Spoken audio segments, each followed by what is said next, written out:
do the open mic, and I often talk about my friend Phyllis, my buddy, my fellow songwriter. Phyllis is here tonight, and she's a terrific poet, and what happens is she writes a poem, and then I hear music, and I set it to music. But I thought everybody should get to meet Phyllis.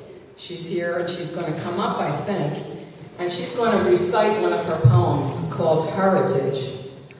I always feel like what we do together is magical because we're never in the same room together. She sends me a poem on email, or she mails it to me, and then I just hear music. So here's Phyllis coming up. Phyllis Lane. Thank you, Phyllis.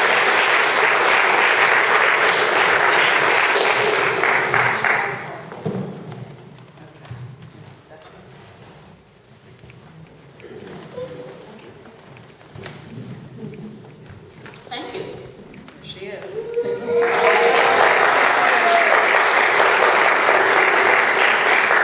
If you've ever taken a course in poetry and the professor gives you different things to do, one of the things they give you to do is called a formula poem. Now, a formula poem is when they give you a list of unrelated things, and then they say, take these things, all of them, and write a poem. So I was taking a course at the Glen in Colorado, and my professor, Judy Walker, gave us a list of things. And here's the list. 2 parts of the body, you know, like noses and toes. A relationship has to be established. A 3-part name. A scientific word for a flower, a passage of time, a slang or colloquialism, and a task. We had one night to do it. So that's why I recite this poem a lot, because it was the biggest challenge I've ever had.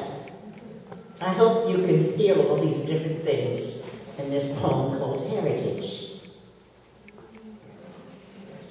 Jeremiah Floribunda Piney, who shined his master's boots till black and shiny, often heard he was too dumb, too slow to ever learn to read. But Jeremiah Floribunda Piney, who kept his master's boots black and shiny, had a secret he kept under threat of a beating till he'd bleed. At night, Jeremiah Floribunda Piney, when finished with master's boots, now really black and shiny, would read to the little children about a Savior who knew their need.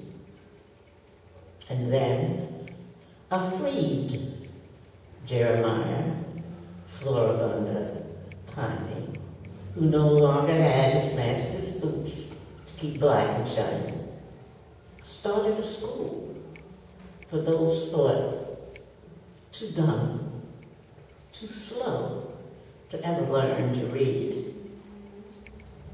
And now I, Dr. Geraldine F. Piney, who sure has no master's boots to keep black and shiny, daily bow my head and fold my hands in prayers and thanksgiving to my great-granddaddy, Jeremiah Floribunda Piney.